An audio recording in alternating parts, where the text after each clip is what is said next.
لله رب العالمين وبه نستعين على أمور الدنيا والدين والصلاة والسلام على أشرف الأنبياء والمرسلين وعلى آله وصحبه أجمعين.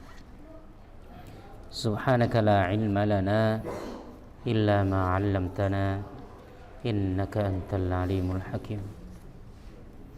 رب اشرح لي صدري ويسر لي أمري واحلل عقدة من لساني يفقهوا قولي. اللهم فقهنا في الدين وعلمنا التأويل وحببنا إلى المسلمين واجعلنا لسان صدق في الآخرين واجعلنا من ورثة جنة النعيم. Amma ba'du, jemaah kaum muslimin yang dirahmati Allah Subhanahu wa taala. Alhamdulillah, pertama-tama kita bersyukur kepada Allah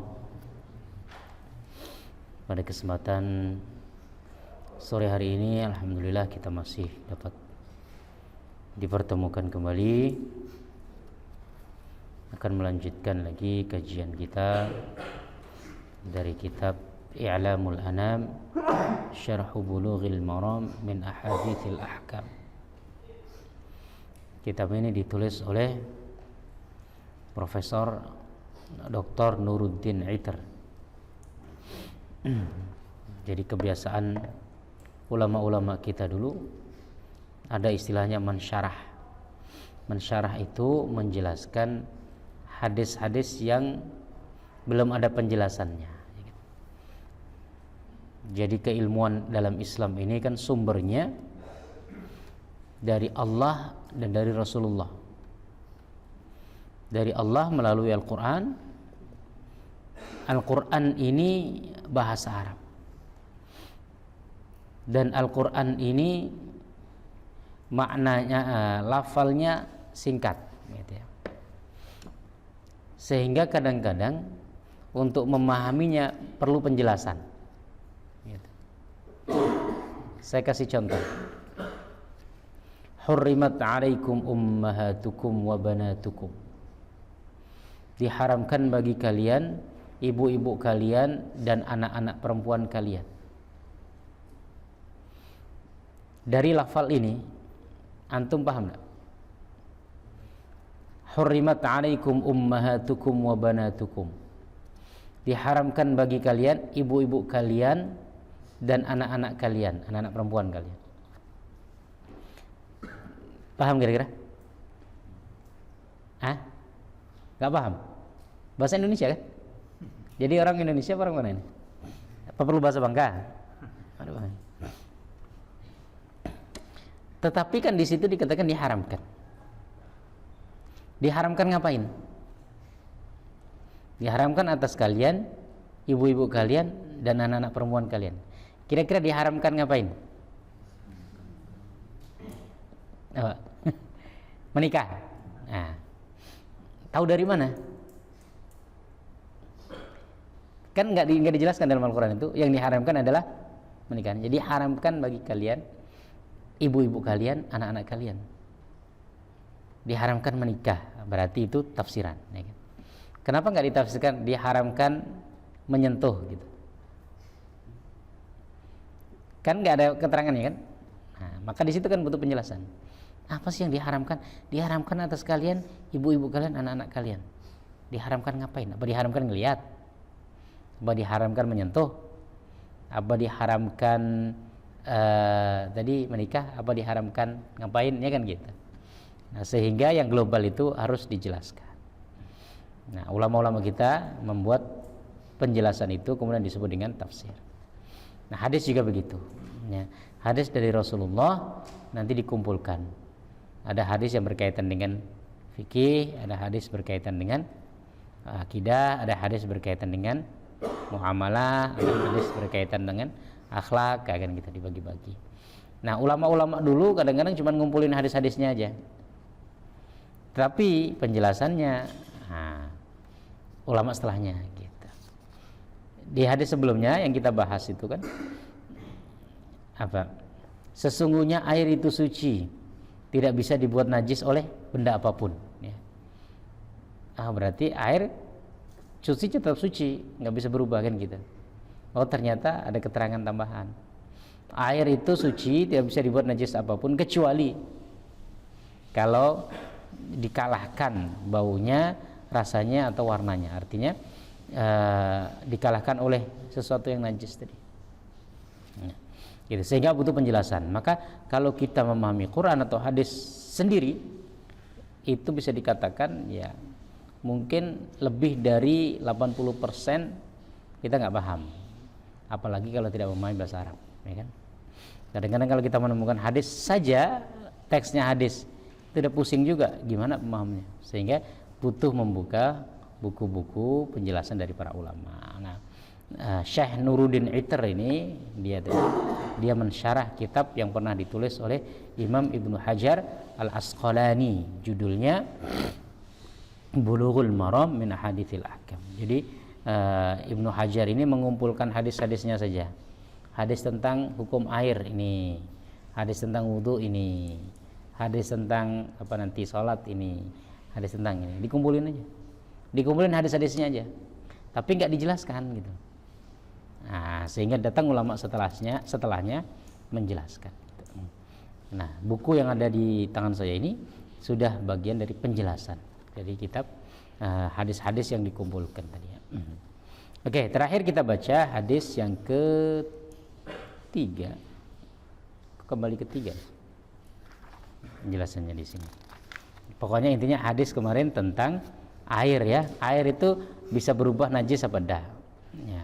Sebagian mengatakan air itu kalau terkena najis tapi tidak terpengaruh, maka dia dianggap suci, baik air sedikit maupun air banyak. Pokoknya nggak ada perbedaan, air itu mau sedikit atau banyak sama, selama tidak berubah rasa, bau atau warnanya, maka air itu tetap suci, walaupun cuma 1 gelas ya.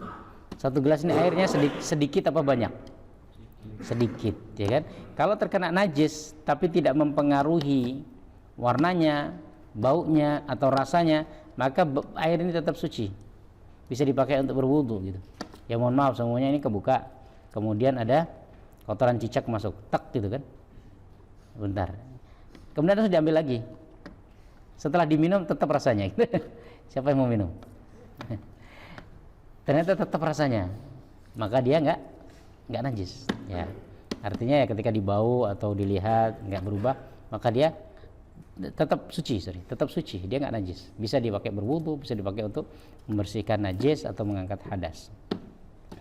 Kedua, sebagian ulama mengatakan kalau air itu sedikit maka dia pasti najis walaupun nggak berubah. Ini kan air sedikit, hitungan air sedikit atau banyak 270 liter ya. Kalau kurang dari 270 liter berarti dianggap air sedikit, bukan dalam artian sedikit menurut pandangan kita ya kan, sedikit menurut ya keterangan para ulama fikih ya. Maka airnya itu jadi najis walaupun nggak berubah ya kan, walaupun nggak berubah dia najis. Karena udah kena najis nih nah, gitu. Yang kedua, ulama lain mengatakan tentang air yang banyak. Air kalau lebih dari 270 liter tadi ya kan, kemudian dia kena najis tapi tidak mengubah salah satu dari 3 sifatnya tadi, maka air itu tetap suci ya kan? Kalau air sedikit tadi ya, air sedikit walaupun nggak berubah apapun, kena najis dia udah najis nih, nggak bisa. Tapi kalau airnya banyak, kalau nggak berubah dia tetap suci, masih bisa digunakan untuk bersuci ya, mengangkat hadas atau menghilangkan najis. Nah itu yang kita bahas kemarin ya. Intinya kalau air itu sedikit, kalau air berubah banyak tidak berubah apapun, maka semua ulama sepakat air itu masih bisa digunakan untuk bersuci. Sementara terkait air yang sedikit berubah atau enggak, itu berbeda pendapat. Tapi untuk lebih meyakinkan atau supaya lebih kita tidak ragu-ragu, lebih baik cari air yang lain gitu ya. Tapi kalau terpaksa nggak ada air lagi, ya udah kita pakai itu.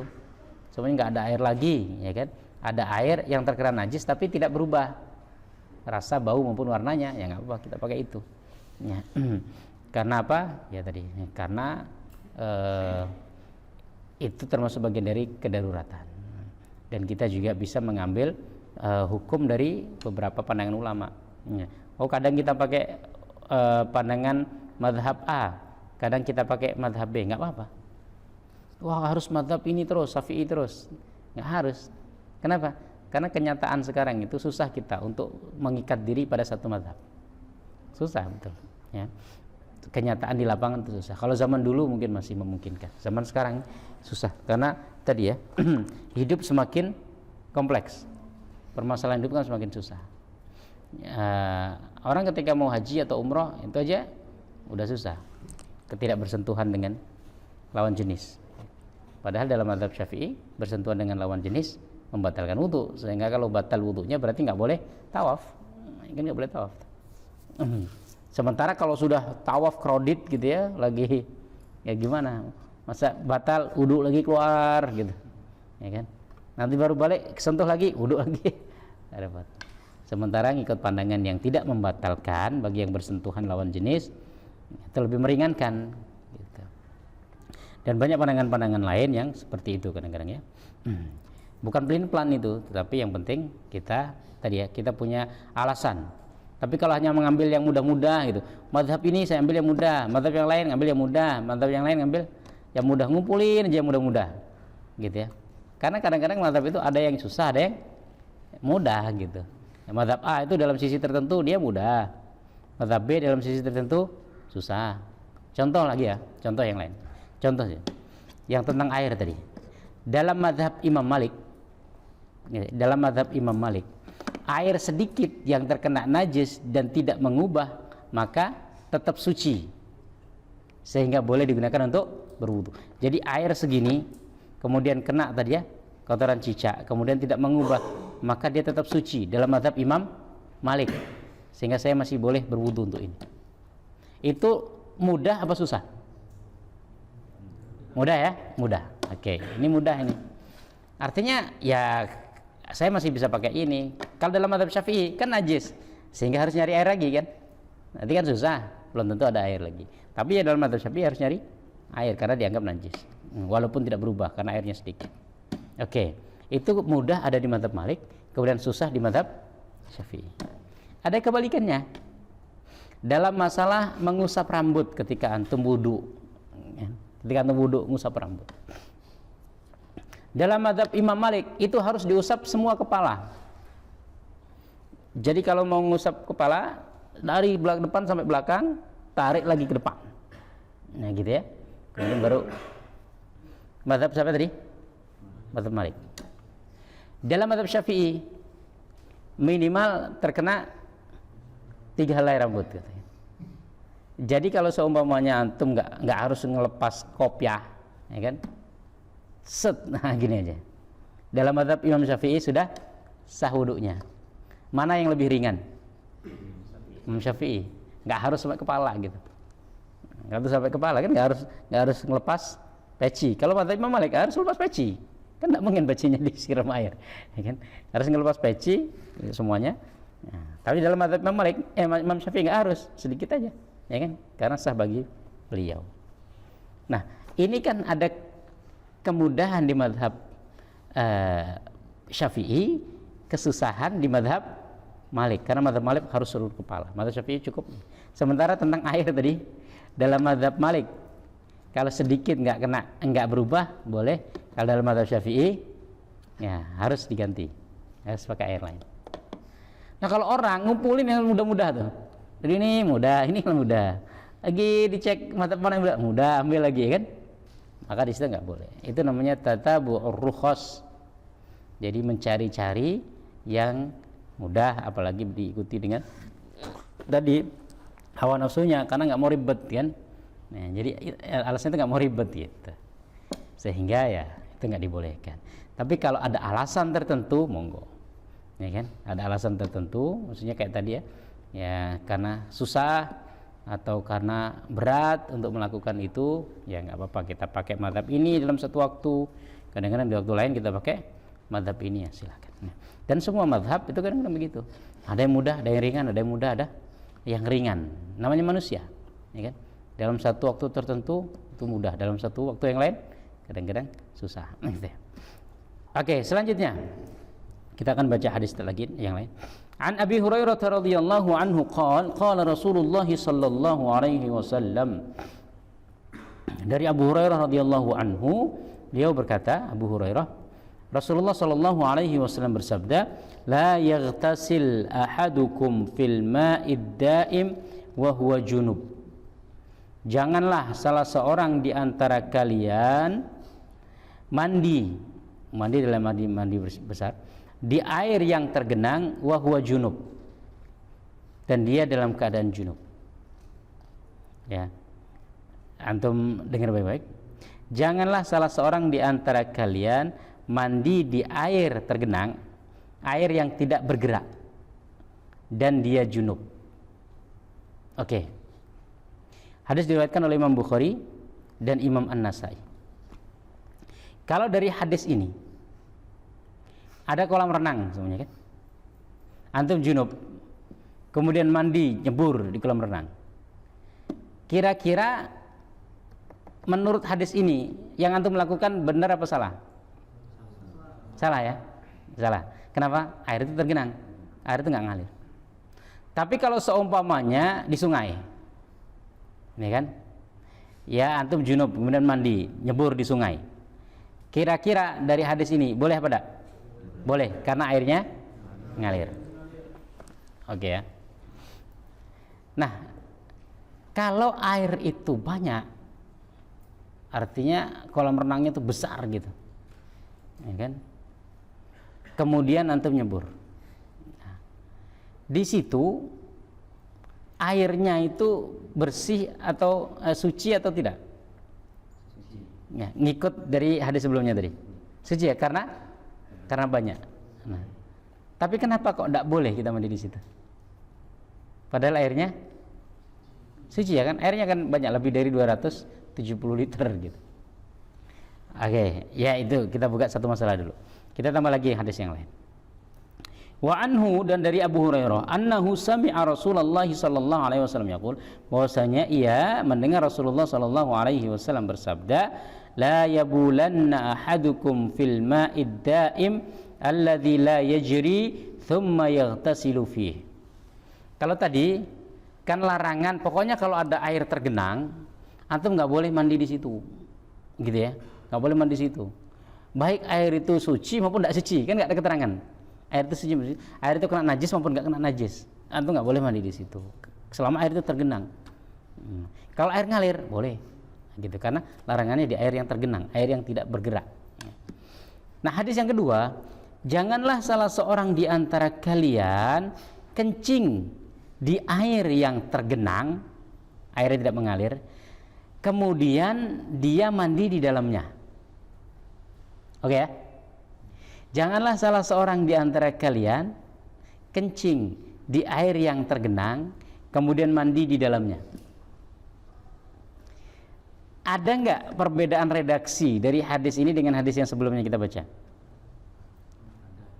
Apa tambahannya? Tambahannya kencing. Yang pertama tadi kan jangan salah seorang di antara kalian mandi di air yang tergenang, ya kan? Artinya nggak tahu air itu bersih atau nggak bersih, ada najis atau tidak ada najis, pokoknya nggak boleh gitu. Hadis yang kedua, janganlah salah seorang di antara kalian kencing di air yang tergenang kemudian mandi di situ. Berarti ada tambahan jangan kencing kemudian mandi. Berarti kita bisa berkesimpulan kalau hadis yang kedua, kita dilarang mandi di situ karena sudah kena air kencing. Oke ya? Karena sudah kena air kencing dulu. Jadi jangan kencing di air yang tergenang kemudian kamu mandi. Kenapa? Karena sudah kamu kencingi. Berarti ada najis yang kena. Kalau sebelumnya kan nggak ada larangan. Nggak ada larangan kencing. Maksudnya nggak ada kencing. Kira-kira kenapa dilarang kan? Air yang tergenang suci nggak suci nggak boleh. Gitu. Nah, kalau yang kedua agak rasional. Ada alasannya. Jangan kamu kencing di situ kemudian mandi. Oh, berarti kita nggak boleh mandi itu karena apa? Karena kencing dulu. Kalau nggak dikencingi boleh tak? Boleh, ya kan gitu. Kalau nggak dikencingi boleh, karena airnya suci. Nah gitu ya. Sama dengan yang hadis sebelumnya. Hadis sebelumnya kan air itu suci, nggak bisa dibuat najis oleh apapun. Oh ya. Jadi kalau air suci, mohon maaf, kena kotoran apapun dia tetap suci. Global kan? Ternyata ada tambahan hadis setelahnya. Hadis setelahnya air itu suci, tidak bisa dijadikan najis dengan apapun kecuali kalau berubah. Nah, gitu ya. Kecuali kalau berubah rasa, bau atau warnanya. Nah, gitu. Oh iya, berarti kalau air itu nggak berubah nggak apa-apa. Tapi kalau berubah, kalau hadis sebelumnya berubah nggak berubah dia tetap suci itu, gitu ya. Nah ini juga. Jadi hadis yang pertama mengatakan pokoknya jangan kamu mandi di air yang tergenang. Suci nggak suci pokoknya nggak ada keterangannya gitu. Nah, sementara hadis kedua jangan kalian kencing di air yang tergenang kemudian kalian mandi di situ. Oh iya nggak boleh mandi di situ karena udah kena air kencing. Kalau seumpamanya kita kencing di air yang mengalir atau di sungai, kemudian antum mandi di situ, boleh apa tidak? Ya, kesimpulan namanya mafhum mukhalafah. Mafhum mukhalafah itu pemahaman yang bisa diambil dari kebalikannya, ya kan? Dari kebalikannya. Jadi kalau semuanya kalau nggak dikencingin berarti boleh dong, gitu kan? Kalau ini kan air yang tergenang, berarti kalau air mengalir boleh dong, kan gitu. Jadi hukum kebalikan, kesimpulan dari kebalikan. Dilarangnya kan air yang tergenang, kalau nggak tergenang boleh, kan gitu. Dilarangnya kan air yang kena kencing, kalau nggak kena kencing nggak apa-apa, kan begitu. Maka di sini tadi ya ada tambahan keterangan hadis. Wali Abi Dawud min tariqi Muhammad ibnu Ajlan an Abi, dari Abu Dawud, diriwayatkan oleh Abu Dawud dari riwayat Muhammad bin Ajlan dari ayahnya, beliau Rasulullah mengatakan la yabulanna ahadukum fil ma'id daim wa la yaqtazilu fihi minal janabah. Janganlah salah seorang di antara kalian mandi kencing di air yang tergenang kemudian mandi di dalamnya, mandi dari jinabat. Nah, keterangan hadisnya gimana? Nah, akan kita baca sedikit supaya kita bisa mengambil kesimpulan, ya kan? Nah, di sini keterangan hadisnya ditambah dengan hadis-hadis sebelumnya, dallatil ahadits bi dhahiriha ala annal ma'al katsir la yunjisuhu syai'un abadan. Jadi kalau air itu banyak, dia tidak bisa dibuat najis oleh apapun selama tidak berubah salah satu dari sifatnya. Maka air laut itu kemungkinan nggak bisa dinajiskan. Karena air laut itu kan sebanyak itu. Mohon maaf, antum rame-rame sekelas kencing di laut, gitu. Kira-kira berubah nggak jadi kuning? Enggak. Pernah nyoba? Yakin banget. Ya, karena banyak. Karena sebanyak itu. Nah, air laut ini ngalir apa tergenang? Ngalir kemana? Tergenang sebenarnya kan? Karena kan dia muaranya dari sungai-sungai ini bermuara ke laut. Jadi sebenarnya laut itu ya tergenang. Cuman karena luasnya atau sebesar itu ya tadi, dia nggak terganggu oleh apapun, oleh najis-najis apapun. Ya kan? Mati ya, Abu? Mati lampu? Sudah nyala. Oh gitu. Kok mic-nya masih hidup? Sudah nyala. Oh sudah nyala. Ya. Di situ maka air kalau banyak dia tidak tidak menjadi najis kecuali kalau mengubah tadi ya. Nah tadi kalau dia air laut kan kemungkinan besar tidak kan berubah. Di sini juga menjadi dalil ya kalau semuanya antum di kolam renang, mohon maaf lah. Kita di kolam renang itu kan nggak tahu ada orang kencing apa enggak. Antum sering nggak kencing di kolam renang? Anda kan nggak ketahuan orang kan yang kencing, ya kan? Tiba-tiba ada kawan di sampingnya kok agak-agak asin gitu. Mungkin bisa jadi ya ada orang kencing, tapi terpengaruh nggak baunya atau rasanya? Enggak. Maka berarti dianggap masih suci. Nah, gitu. Kecuali tadi kalau orang sekolah renang itu semuanya kencing, mohon maaf, kencing semuanya kemudian sampai berubah jadi kuning, nah berarti najis nih. Ya, makanya nggak bisa digunakan untuk bersuci. Kemudian dalla zahiru hadis al-ma'u la yunjisuhu syai'un ala anna al-ma'al qalil kal katsir la yanjusu illa bi taghayyuri ba'di awsafihi. beberapa hadis yang kita baca tadi ya, ini juga tambahan dengan hadis yang sebelumnya menunjukkan bahwasanya air yang sedikit itu lebih lagi. Kalau air banyak dia berubah warna, bau atau rasanya jadi najis, maka kalau air sedikit ya lebih najis lagi, ya kan? Air banyak itu dia nggak terpengaruh, seringkali nggak terpengaruh, maka dia dianggap masih suci ya, karena tadi ya, jarang terpengaruh oleh najis, kecuali kalau najisnya banyak. Ya mohon maaf, ada sebagian air sungai gitu ya, yang karena saking kotornya di tempat pembuangan sampah dan sebagainya, akhirnya jika jadi hitam atau jadi, maka itu nggak bisa jadi alasan juga. Oh ini kan airnya banyak, ya enggak, karena dia berubah, maka dia jadi najis gitu ya. Kemudian selanjutnya, la yabulanna ahadukum fil ma'id daim ala anna al-ma'a sakin idza asabathu najasah afsadathu. Di sini menunjukkan bahwasanya air itu kalau tergenang kemudian terkena najis, maka najis itu sangat berpotensi untuk mengubahnya. Air kalau tergenang tidak mengalir kemudian terkena oleh najis, maka ada potensi besar untuk merusak air itu. Sementara kalau air mengalir tidak. Maka mohon maaf, kalau kolam renang itu memang airnya mengalir, maka dia tetap suci, ya kan? Tetap suci. Apalagi kalau nggak berubah tadi ya. Tapi gimana kalau air ngalirnya itu muter aja? Jadi kayak akuarium gitu. Akuarium itu kan air muter aja kan? Dia ngalir, tapi ngalirnya itu muter-muter itu aja. Kalau air sungai itu kan muara ke sana, jadi ada air baru gitu. Jadi najisnya itu terbuang. Nah, kalau air yang kayak di akuarium itu, ya kan, dia air itu ngalir, tapi ngalirnya ya dari air-air itu aja, muter-muter. Itu dianggap air tergenang atau air mengalir? Tergenang ya? Dianggap air tergenang apa air mengalir? Tergenang. Ya, karena muter-muter aja, ya kan? Ya. Saya wallahu alam, tapi memang lebih dekat untuk dikatakan air tergenang. Ya. Karena apa? Karena memang tadi nggak ada tambahan air baru. Tapi ada nggak potensi bahwasanya najis itu bisa dihilangkan dengan perputaran air? Semuanya dengan air itu muter, kemudian najisnya itu bisa berkurang gitu, atau warnanya itu bisa hilang. Nah nggak tahu juga. Kalau seumpamanya dengan tadi ya, dengan ngalir-ngalir tadi, najisnya itu kemudian bisa terkurangi dengan jalannya air tadi, mungkin bisa jadi nanti dianggap air mengalir. Jadi sebenarnya dari sini kuning, nanti muter sekali ternyata sampai sini udah jadi putih lagi, ya kan? Bisa nggak?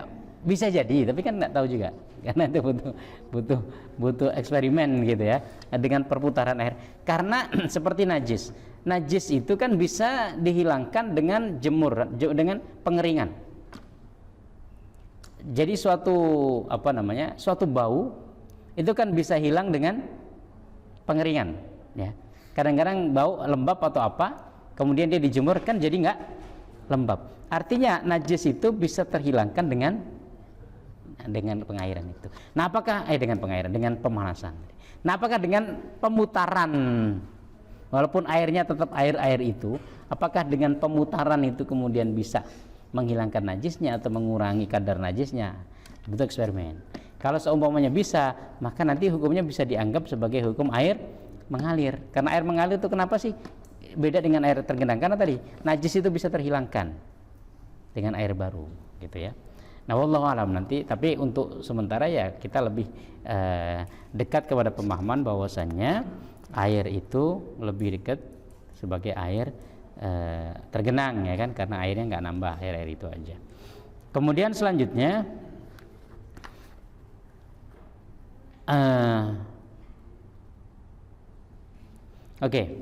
tadi ada larangan begini, janganlah salah seorang di antara kalian kencing di air yang tergenang kemudian mandi di situ. Nah, kalau seumpamanya ini kan larangannya kencing, nggak kencing ya, jadi nggak kencing. Jadi ya mohon maaf lah, buang air besar ke air yang tergenang tadi, kemudian mandi di situ, boleh apa enggak? Kenapa nggak boleh? Ya, maka kita pemahamannya itu pemahaman tekstual gitu ya, tekstual, atau pemahaman kontekstual. Ada pemahaman zahir namanya, maka ada satu madhab namanya madhab zahiri. Madhab zahiri itu berpegang teguh pada teksnya, perintahnya begitu. Kan yang dilarang kencing. Kalau nggak kencing, ya selain kencing ya nggak apa-apa. Sehingga selain kotoran karena kencing nggak apa-apa katanya.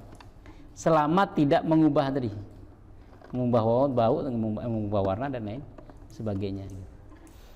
Ada yang lebih parah lagi dalam pandangan mazhab zahiri ini, kalau kencingnya tidak langsung ke kolam itu maka nggak apa-apa. Jadi sebenarnya kolam air tergenang, jangan kalian kencing di air yang tergenang kemudian mandi di situ. Kan larangannya kencing di air yang tergenang. Kalau seumpamanya, ya saya nggak kencing di situ, cuman saya kencing di sampingnya, ternyata ya air kencing saya tadi itu ngalir sampai ke kolong tadi, gitu ya. Kira-kira dengan itu boleh nggak saya mandi di situ? Kenapa? Karena tetap kan najis kena ke situ. Tapi menurut mazhab zahiri enggak, karena saya nggak kencing di tempat itu. Saya kan kencing di tempat lain. Dia masalah air kencing itu jadi ke situ apa enggak ya? Nggak tahu saya. Yang penting kan larangannya jangan kencing di situ, kemudian mandi di situ. Saya nggak kencing di situ. Atau saya kencing di botol, kemudian saya siramkan air dari botol, kencing dari botol itu ke air tergenang, kemudian saya mandi, nggak apa-apa. Kenapa? Karena saya nggak kencing di situ. Ini pernah ada pendapat seperti ini, pernah ada di warisan fikih Islam kita. Walaupun kemudian banyak dibantah oleh ulama-ulama. Nah, tapi ketika berdebat, mereka juga nggak bisa disalahin. Betul. Jadi ada satu mazhab namanya mazhab zahiri itu. Sekarang masih eksis di beberapa tempat. Yang itu kalau debat mereka juga nggak bisa dikalahkan. Kenapa? Karena dalilnya ini dalilnya gitu. Ketika kita memahami itu kan sama-sama najis, itu kan penafsiran kita, bukan hadis Nabi gitu. Ya kan? Itu kan penafsiran kita, bukan hadis Nabi. Tapi ya masa gitu kan, masa kencing nggak boleh malah buang air besar boleh kan? Ya secara akal sehat kita juga enggak masuk gitu. Tapi Rasulullah juga bilangnya dia gitu. Ya itu ya, artinya nggak bisa dikalahkan. Tapi mereka juga secara akal sehat nggak bisa diterima. Maka banyak ulama yang mengatakan itu tragedi sebenarnya. Jadi pemahaman seperti itu tuh tragedi warisan fikih kita. Kok ada orang yang berpikir kayak gitu gitu. Ya kan? Tapi ya wallah alam ada gitu. Sehingga di sini juga disebutkan ya, wa madhhaba ilaihi khilafu ijma'il ulama. Yang dikatakan oleh mazhab zahiri tadi, jadi kalau dia kencing di tempat lain kemudian mengalir ke air tadi nggak apa-apa gitu. Itu menyelisih kesepakatan ulama. Wa huwa aqbahu ma tuqal ma nuqila anhu fil jumud 'ala dhahir. Dan itu adalah pendapat yang paling buruk karena saking jumud itu dia, berpegang pada teks gitu. Jumud. Jadi nggak mau memahami lebih luas lagi. Oke. Nah, satu lagi mungkin ya. Yadullu haditsu Muslim la yaghtasilu ahadukum fil ma'i daima wa junub ala mas'alatil ma' al musta'mal. Wa dhahirul hadits yadullu ala anna al-ightisal fil ma'i yufsiduhu bidalilin nahyi. Wa kadzal wudu' li anna an-nahy waridun ala mujarradil ghusl. Oke. Ada yang disebut dengan air musta'mal. Air musta'malnya apa? Sudah pernah kita singgung? Oh sudah ya, kemarin sudah ditanya. Air yang bekas digunakan setelah digunakan untuk bersuci, bukan hanya digunakan untuk membersihkan badan, tapi digunakan untuk bersuci. Artinya kalau air bekas kita cuci muka biasa, maka itu bukan air musta'mal. Tapi kalau air kita gunakan untuk cuci muka dalam niatan wudu, maka air itu namanya air musta'mal. Kalau untuk cuci tangan atau wudu, atau hanya cuci kaki atau cuci muka, itu airnya nggak disebut air musta'mal. Tapi air bekas itu boleh nggak dipakai?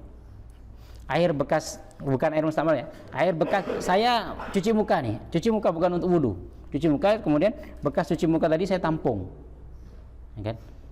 Saya pakai untuk wudu boleh apa enggak? Bukan masalah jijik tidaknya ya. Boleh apa tidak kira-kira? Kenapa boleh? Ya, kalau nggak ada najisnya. Maka nanti tergantung yang kita bersihkan itu ada najisnya apa tidak. Kalau yang kita bersihkan ada najisnya, berarti air itu sudah tercampur dengan najis. Nanti kita lihat airnya sedikit apa banyak, kemudian berubah apa? Tidak. Tapi kalau nggak ada najisnya, maka untuk cuci kaki pun, bekas untuk cuci kaki pun itu bisa digunakan untuk berwudu. Karena kaki kan belum tentu najis. Hanya karena debu nggak apa-apa. Air kena debu itu kan nggak najis dia. Ya, kalau debu aja boleh digunakan untuk tayamum. Nah, maka antum harus bedakan antara najis dengan kotor. Keringat itu kotor, najis apa enggak? Enggak. Maka orang semuanya habis main bola, habis lari, kemudian langsung sholat ya nggak apa-apa. Nah, karena nggak harus ganti baju dulu gitu. Karena keringat itu tidak najis. Nah, begitu juga tadi, badan kita ini kan nggak najis dan ternyata nggak ada najisnya. Air yang suci ketika terkena benda yang suci maka tidak menjadi najis, ya kan? Sama halnya, ya ada air di ember, kemudian saya ngambil, ternyata kunci saya masuk ke air, saya ngambil air dari ember tadi, berarti air tadi sudah tersentuh tangan saya kan? Kemudian saya ambil lagi kuncinya itu. Air itu boleh digunakan untuk berwudu apa enggak? Boleh, karena tangan saya nggak kotor, suci, ya kan? Nggak najis, tangan saya suci. Maka kalau kena tangan, apa bedanya dengan kena kaki? Ya, apa bedanya dengan kena seluruh tubuh? Jadi kalau semuanya saya mandi di bak gitu ya, bak kayak gitu ya, kayak bak artis gitu, kan? Mandi di situ jebur, ya kan? Saya bersih semuanya, kemudian saya keluar. Ya. Air itu najis apa enggak? Nggak najis. Selama saya nggak najis, maka air itu tidak najis, karena badan manusia itu tidak najis. Sama kayak tadi, kalau tangan saya mengenai itu nggak najis, apa bedanya dengan kaki? Kaki juga nggak najis. Tapi kemaluan kalau sudah dibersihkan dengan bersih kan nggak masalah. Ya ini nggak jadi najis kan? Mungkin sudah saya pastikan bahwa sudah saya bersihkan kemaluan, ya kan? Kemudian tadi di bak mandi, ya kan? Gitu, jebur aja. Habis itu keluar. Ya, air itu masih bisa digunakan untuk, walaupun ya bisa jadi kotor, tetapi kotor belum tentu najis. Oke, sampai di sini ada pertanyaan? Silakan, Mbak Zan. Waalaikumsalam warahmatullahi wabarakatuh. Terkait tadi air ya. Apakah memang bisa secara makna ataupun zahirnya air yang najis itu menjadi suci gitu ya? Karena saya pernah lihat secara mekanisme ya. Secara mekanisme itu ada air yang bisa dikatakan najis gitu. Tapi dengan mekanisme teknologi dia menjadi jernih, menjadi ini. Nah, apakah itu bisa dikatakan menjadi air suci? Itu yang pertama. Nah, terus yang kedua apa tadi? Saya lupa sih. Itu aja. Oh, itu jadi ya. Ya. Ini namanya fikih kontemporer ya. Fikih baru yang memang butuh pemahaman yang sesuai dengan keadaan kita. Karena di zaman dulu kemungkinan nggak ada proses seperti itu. Tapi kalau kita anggap sebagai air yang kemudian terserap oleh tanah, kemudian dengan itu menjadi sumber mata air, itu kan sebenarnya hampir sama. Jadi bisa jadi mata air kita itu kan ya mungkin rembesan dari air kencing kita, air comberan juga gitu ya. Tapi kemudian ketika keluar di suatu tempat airnya itu suci bersih, maka dia jadi suci gitu. Maka yang masalah baru ini karena di zaman dulu nggak ada, dikiaskan. Nah, saya lebih berpendapat ya nggak apa-apa selama tadi ya sifat-sifat kenajisannya itu bisa dihilangkan. Kemudian dia menjadi putih bersih. Nah, gitu. Artinya bau nggak ada, kemudian sama, maka dia dianggap sudah suci. Dan secara kenyataan di lapangan juga banyak digunakan sekarang kan. Di negara-negara maju itu kan mungkin air limbah itu sudah bisa diolah kemudian dijadikan itu. Dan di negara-negara Arab itu kan juga sebagian air laut itu kan disuling kemudian menjadi air tawar dan lain sebagainya. Walaupun dia lebih ringan ya karena air laut juga suci dan ini juga suci. Tapi kalau saya mengkiaskan tadi, jadi kiasannya sumber air mata air yang kita temukan itu juga bisa jadi rembesan dari ya kan air hujan ya.